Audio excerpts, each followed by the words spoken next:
Dobrodošli nazad u Fudbal Lane. Ponosno obilježavamo 5. godišnjicu postojanja našeg kanala. Nakon dvogodišnje pauze vraćamo se s osvježenim pristupom našem sadržaju. U našoj novoj viziji odustajemo od učestalih videoklipova sa stadionima, iako će povremeno i dalje biti mjesta za posebne klipove kao što su top 10 najljepših stadiona i drugo. Umjesto toga usmjeravamo se prema pričama iz svijeta fudbala. Želimo vas povesti na putovanje kroz intrigantne priče, analize i puno više od toga. Naravno, nećemo zaboraviti naš dobro poznati serijal Fudbalski asovi koji će i dalje biti sastavni dio našeg kanala. Hvala vam što ste bili uz nas sve ove godine i radujemo se što ćemo zajedno istraživati strast prema fudbalu u budućim videoklipovima. Ostavite komentar i vaše prijedloge jer želimo da ovaj kanal postane prava fudbalska oaza. U današnjem videoklipu posvetit ćemo se prije svega rezultatima bivših XU selekcija u mjesecu septembru u okviru kvalifikacija za Euro 2024. Moramo istaći da su se dogodili mnogi nepredviđeni rezultati gdje su pojedine reprezentacije postigle izvanredne rezultate dok su druge razočarale javnost iako to niko od njih nije očekivao. Ipak imamo nadu da bi se na predstojećem prvenstvu moglo dogoditi da gledamo više od 2 XU reprezentacije što nikada do sada nije bio slučaj. Prije nego što produbimo našu analizu posvetit ćemo pažnju značajnim promjenama na selektorskim pozicijama unutar bivših XU reprezentacija. Značajne promjene desile su se na klupama reprezentacija Bosne i Hercegovine i Kosova. Meho Kodro preuzeo je vruću selektorsku poziciju u reprezentaciji Bosne i Hercegovine zamijenivši Faruka Hadžibegića koji je neslavno završio svoj mandat sa samo jednom pobjedom i 3 poraza. Meho Kodro je vodio Zmajeve sada već davne 2008. godine kada je otpušten od strane rukovodstva NFS BiH zbog svog protivljenja igranju utakmice između selekcije BiH i Irana. U reprezentaciji Kosova za novog šefa stručnog štaba imenovan je slovenski stručnjak Primož Gliha, bivši selektor mlade reprezentacije Slovenije naslijedivši poziciju od Francuza Alena Žireza. Važno je napomenuti da je Gliha već bio upoznat sa reprezentacijom i njenim kvalitetama kao privremeni selektor Kosova od 2021. do 2022. godine kada je zamijenio Bernara Šalana.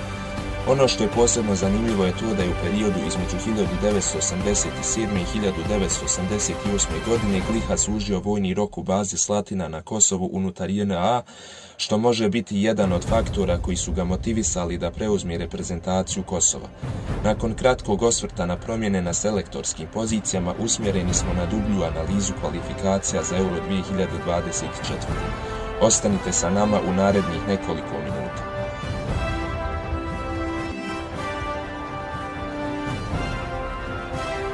U petom kolu kvalifikacija za Euro Crna Gora je odigrala gostujući meč protiv Litvanije na stadionu Darius Girėnas u Kaunasu. Utakmica se završila neriješeno rezultatom 2:2 što je bio drugi remi crnogorske reprezentacije tokom ovih kvalifikacija nakon što su već remizirali sa Mađarskom. Selekcija koju predvodi trener Miodrag Radulović bila je blizu pobjede u Kaunasu, ali su dozvolili protivniku da postigne gol u 4. minutu sudijske nadoknade i izbjegne poraz. Pogodke za Crnu Goru postigli su Krstović i Savić. U drugom susretu Crna Gora se sastala sa Bugarskom na stadionu pod Goricom. Nakon nezadovoljavajućeg rezultata u prethodnom meču, Crna Gora je popravila svoj učinak savladavši ekipu Bugarske koja već 5 utakmica nije upisala pobjedu. Ovaj trijumf predstavljao je značajan korak prema plasmanu na prestižno takmičenje, a golove za hrabre Sokolove postigli su Savić i Jovetić. Crna Gora sada ima 4 boda nakon 2 odigrane utakmice.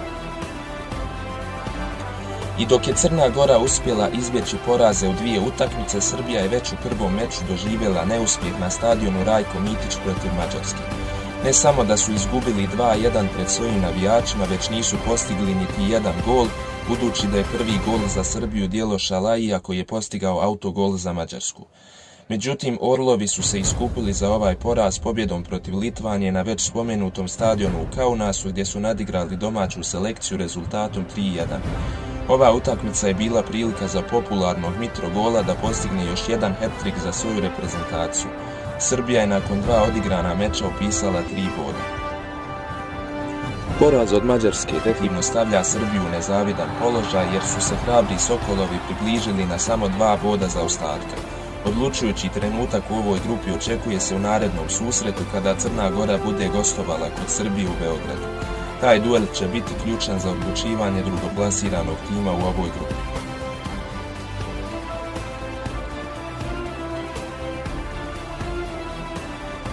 Slovenija je sjajno otvorila septembarski prozor kvalifikacija za Euro.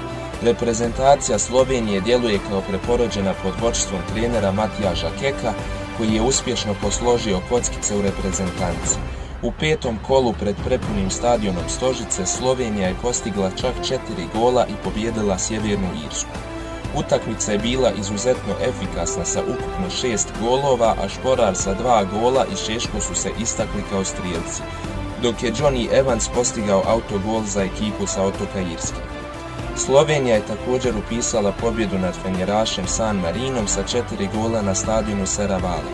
Golove redom su postizali Vipotnik, Mlakar, Lovrić i Karničnik, a San Marino nije postigao niti jedan gol tokom ovih kvalifikacija i rano se oprostio takmičenju, što i nije iznenađenje.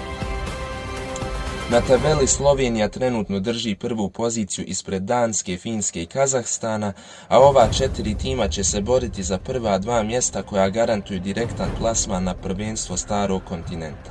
Slovenci u naredna 4 meča drže sudbinu u svojim rukama za plasman na Euro, što čekaju još od 2000. godine.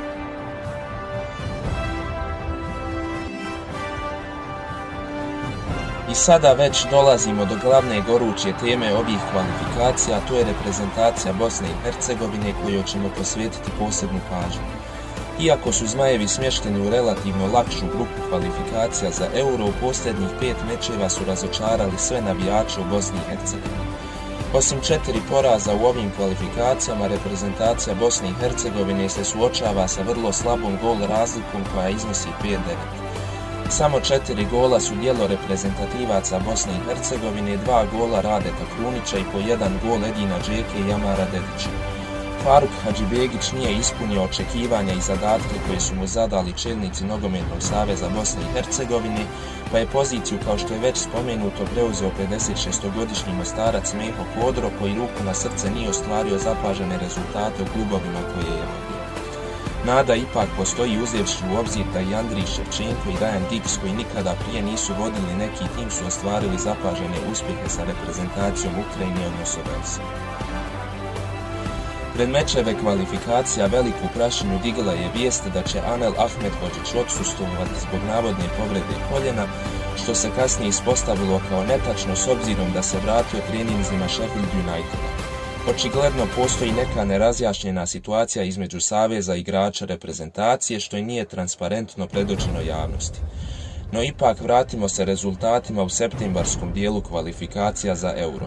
Bosna i Hercegovina je na stadionu Bilino polje dočekala selekciju Lihtenštajna. Očekivala se lagana pobjeda sa 4 ili više golova u mreži protivnika, ali se ispostavilo suprotno. BiH je teže od očekivanog pobijedila selekciju Lihtenštajna, koja je dobro namučila reprezentaciju Bosne i Hercegovine, čak i postigla svoj prvi gol u ovim kvalifikacijama, remek dijelo Wolfingera, koji je kasnije proglašen najboljim golom kvalifikacija u septembru. Konačan rezultat bio je 2-1, a Edin Džeko je bio strijelac jedinog gola za BiH, dok je drugi gol bio autogol selekcije Lihtenštajna. Očigledno je da je selekcija Lihtenštajna odigrala tvrdu utakmicu s obzirom na to da su i u prethodnom meču kvalifikacija za EFP uspjeli ograničiti Slovačku na samo 1 gol. U drugom meču, koji se igrao na stadionu Laugardal Svolur, Zmajevi su ponovno razočarali minimalnim porazom u zadnjim minutama protiv selekcije Islanda. Ovaj poraz je bio kap koja je prelila čašu i sada se javnost sve više očituje po pitanju smjene Mehe Kodre, iako je još uvijek rano donositi takve odluke. Najbolji igrač Bosne i Hercegovine u proteklim mečevima je definitivno golgeter Zrinskog Nemanja Bilbija. On je oduševio navijače svojom borbenošću i zalaganjem na terenu, upisavši i asistenciju u meču protiv Lihtenštajna. Time je dao do znanja da se na njega ozbiljno može računati u budućnosti i da će biti jedna od glavnih karika tima. Na tabeli Bosna i Hercegovina zauzima 4. mjesto u grupi sa istim brojem bodova kao i Island, ali sa boljim međusobnim omjerom. S obzirom na 4 vrlo teška naredna meča protiv Lihtenštajna, Portugala, Luksemburga i Slovačke, šanse za direktan plasman su svedene na minimum. Bosna i Hercegovina svoj fokus mora usmjeriti ka pripremama za baražu Evropskog prvenstva koji je na rasporedu u martu naredne godine. Već se naziru mogući potencijalni protivnici, a to su ekipe Izraela, Finske, Ukrajine i Islanda.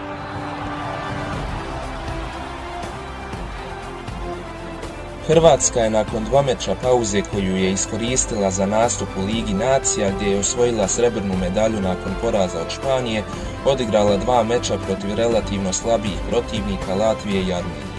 Prvi meč na prepunoj Rujevici protiv ekipe sa Baltika završio je rezultatom 5:0, a u strijelce su se upisali Petković sa 2 gola, Ivanušec, Kramarić i Pašalić. Nakon tog meča Latvija je ostala bez svih šansi za direktan plasman na Evropsko prvenstvo. U drugom meču na stadionu Vazgen Sargsyan u Jerevanu Hrvatska je teže od očekivanog savladala rivala Armeniju jedinim golom na utakmici koji je postigao Kramarić u 13. minuti susreta. Hrvatska je trenutno prva na tabeli sa 10 osvojenih bodova iz 4 odigrana susreta. Naredni duel protiv Turske odlučit će prvoplasiranog u grupi i vjerovatno prvog putnika na Euro iz ove grupe. Nakon toga vatrenima slijede mečevi protiv Velsa, Latvije i Armenije gdje će Hrvatska ako pobjedi Tursku tražiti potvrdu za plasman u Njemačku.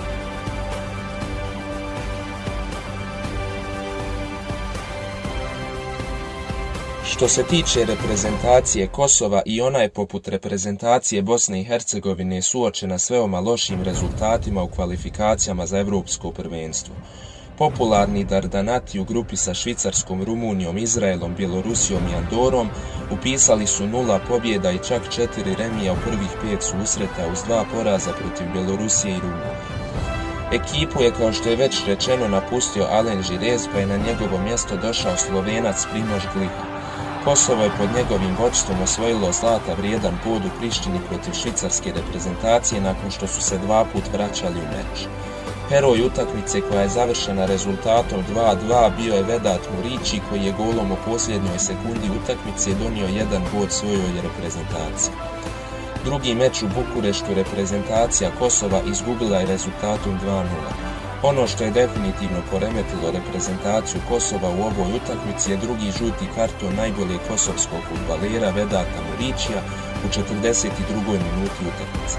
Meč je nažalost obilježio i duži prekid zbog spornog transparenta navijača Rumunije na areni Nacionale. Kosovo trenutno zauzima pretposljednje mjesto na tabeli sa 4 boda i kao i Bosna i Hercegovina ima minimalne šanse za direktni plasman na Evropsko prvenstvo, s obzirom da nakon narednog meča sa Andorom slijede 3 vrlo teška duela.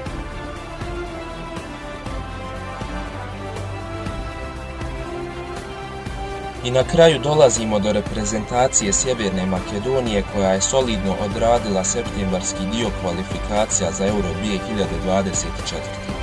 Izabranici Blagoje Milevskog su meč 5. kola otvorili na nacionalnoj areni Toše Proeski u Skoplju protiv aktuelnog šampiona Evrope Italije.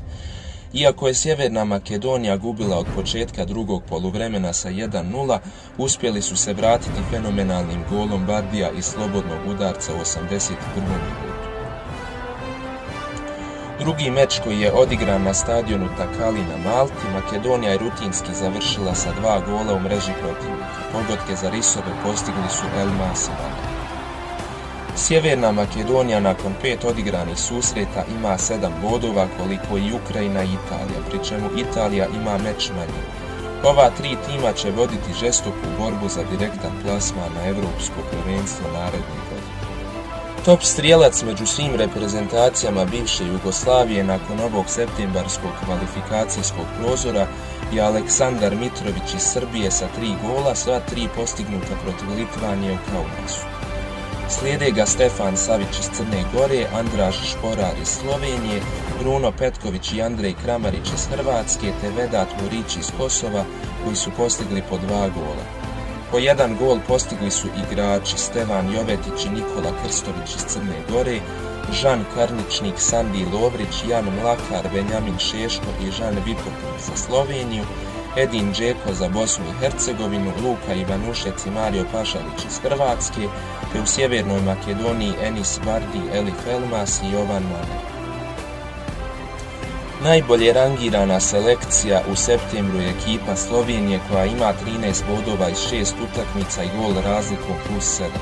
Slijede je Hrvatska sa 10 i +8, Srbija sa 10 i +5, Crna Gora 8 i 0, Sjeverna Makedonija 7 i -5, Bosna i Hercegovina sa 6 osvojenih bodova i negativnom gol razlikom -4 i ekipa Kosova koja ima 4 boda bez nijedne pobjede i gol razliku od -3. Treba istaći to da od ovih 7 reprezentacija samo Hrvatska, Srbija i Bosna i Hercegovina imaju zagarantovano mjesto u baražu, s tim što Bosna i Hercegovina ima najizglednije šanse da se nađe u doigravanju za prvenstvo Evrope. U završetku ovog klipa želimo se zahvaliti svim gledateljima kanala Fudbal Lane na praćenju ovog specijalnog izvještaja o kvalifikacijama za Evropsko prvenstvo 2024. u Njemačkoj. Nadamo se da ste uživali u analizi rezultata bivših HEXU reprezentacija. Ne zaboravite se pretplatiti na kanal i ostaviti svoj komentar na situaciju u reprezentacijama. Hvala vam na pažnji i vidimo se u sljedećem videoklipu.